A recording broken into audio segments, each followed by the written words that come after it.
నమస్తే, welcome to TV 786. మైనార్టీల సంక్షేమమే మా లక్ష్యం. వనపర్తి జిల్లా కేంద్రంలోని గాంధీ చౌక్లో గాంధీ విగ్రహానికి పూలమాల వేసిన జిల్లా డీసీసీ అధ్యక్షుడు, రాష్ట్ర స్పోర్ట్స్ అథారిటీ చైర్మన్ శివసేనారెడ్డి మరియు కాంగ్రెస్ పార్టీ నాయకులు మహాత్మా గాంధీ ఉపాధి హామీ పథకం పేరు మార్పుపై కాంగ్రెస్ పార్టీ నాయకులు నల్ల బ్యాడ్జీలతో నిరసన తెలుపుతూ నరేంద్ర మోడీ దిష్టిబొమ్మ దహనం చేసిన జిల్లా డీసీసీ అధ్యక్షులు, రాష్ట్ర స్పోర్ట్స్ అథారిటీ చైర్మన్ శివసేనారెడ్డి. ఈ సందర్భంగా రాష్ట్ర స్పోర్ట్స్ అథారిటీ చైర్మన్, డీసీసీ అధ్యక్షుడు శివసేనారెడ్డి మాట్లాడుతూ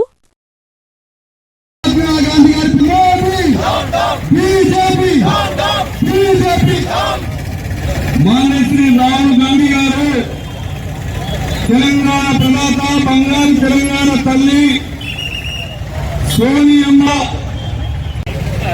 ఆనాటి ప్రధానమంత్రి ఆర్థికంగా తయారు చేసుకోవాలనేటువంటి కూడు గూడు గుడ్డ అనేటువంటి ముందినమ్మని మహాత్మా గాంధీ గ్రామీణ ఉపాధి కేంద్రంలో జిల్లా కాంగ్రెస్ పార్టీ అధ్యక్షులు, రాష్ట్ర క్రీడాశాఖ sports authority chairman Shivasena market చైర్మన్లు శ్రీనివాస్ గౌడ్ గారికి, అదేవిధంగా వెలిగిపోతా ఉందని ప్రజలకు వైపు నమ్మ కలుపుతూ ప్రజల కడుపును కొట్టేటటువంటి పనులు చేస్తున్నటువంటి సందర్భంలో ఇవాళ 2005 సంవత్సరంలో తీసుకొచ్చినటువంటి ఉపాధి హామీ పథకం ద్వారా దాదాపుగా 2000 రకాల మానవాళికి అవసరమైనటువంటి పనులను గుర్తించి గ్రామ పంచాయతీ గాంధీ కలలు కన్న గ్రామ స్వరాజ్యమే దేశ ఆదేశాల మేరకు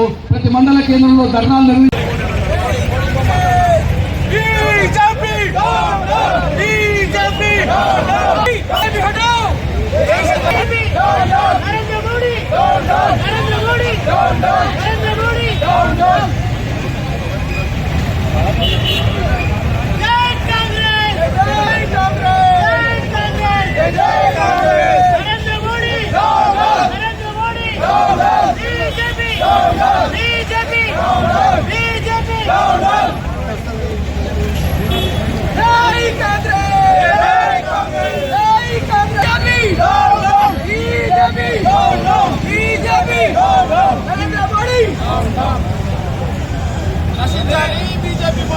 భారతదేశంలో ఉండే ప్రజల గురించి వాళ్ళకి అవసరం లేదు, పేద బరుగు వర్గాల గురించి వాళ్ళకి అవసరం లేదు, ఇబ్బందులు పడుతున్న పేదవాళ్ళ గురించి వాళ్ళకి అవసరం లేదు. అదాని, అంబానీ వారి కోసమే ఈరోజు ఈ వ్యవస్థను మార్పు చేస్తున్నారు. దానికే కాకుండా ఈరోజు దీన్ని ఇట్లా నిర్వీర్యం, ఈరోజు గాంధీ పేరును తొలగిస్తా ఉన్నారు. రాబోయే రోజుల్లో 40% మీరు భరించండి, 60% మేము ఇస్తామని చెప్పి నెక్స్ట్ రాబోయే రోజుల్లో ఈ పథకం ద్వారా ఉపయోగం లేదని చెప్పేసి ఇది 200 మందికే కేటాయించండి, ఒక ఊర్లో 200 కంటే ఎక్కువ ఉండకూడదు అని ఒక నిబంధన తెచ్చే విధంగా ఆ తర్వాత ఈ పథకాన్ని టోటల్గా ఎత్తేసే కార్యక్రమం ఈరోజు తీసుకుంటున్నాము.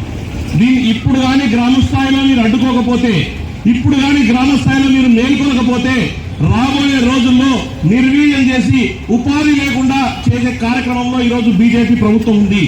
కాంగ్రెస్ పార్టీ ఈరోజు ఒక నిర్ణయం తీసుకున్నది కాబట్టి ఆ రోజు ప్రతి గ్రామంలో, మండలంలో కూడా నిరసన కార్యక్రమాలు పెద్ద ఎత్తున చేసి ఉపాధి హామీ పోయేటువంటి ప్రతి ఒక్క ఉపాధి హామీ పోయే కూలీ కూడా అక్కడ నిరసన చేసి ఖచ్చితంగా 500 రూపాయలు చేయాలి, కేంద్ర ప్రభుత్వం భరించాలని ఒక నినాదంతో మనం ముందుకు పోదాం. ఈ పథకం పుట్టింది కూడా ఉపాధి హామీ, ప్రతి ఒక్కరికి ఉపాధి కలిగించాలి, ఆ ఉపాధికి తగ్గ వేతనం ఇవ్వాలి అన్నదే ఈ పథకానికి రూపకర్త కావడానికి కారణం అది. కాబట్టి అటువంటి దాన్ని నిర్వీర్యం చేసే పనిలో బీజేపీ ప్రభుత్వం ఉంది. ఎక్కడిదక్కడ బీజేపీకి సంబంధించిన ఎంపీలను, ఎమ్మెల్యేలను అడ్డుకోవడానికి రాష్ట్ర కాంగ్రెస్ ప్రభుత్వం నిర్ణయం తీసుకున్నది. మన దగ్గర కూడా ఎవరైనా బీజేపీ పక్షపాతులు ఉంటే వారికి కూడా చెప్పండి, వాళ్ళకు కూడా ఎక్కడిదక్కడ అడ్డుకుంటాం. మీరు వెంటనే మీ జిల్లా, మీ రాష్ట్ర అధ్యక్షుడికి పంపించి ఖచ్చితంగా ఇక్కడ ఉండేటువంటి ఈ పథకాన్ని మళ్ళీ మహాత్మా గాంధీ పేరు పెట్టి, అదేవిధంగా దీన్ని ఎంతమంది ఉంటే అంతమంది కేటాయించాలి. రైతులకు సంబంధించింది, ఊరికి సంబంధించిన డెవలప్మెంట్ యాక్టివిటీస్ కూడా ఈ పథకం ద్వారానే చేయాలి.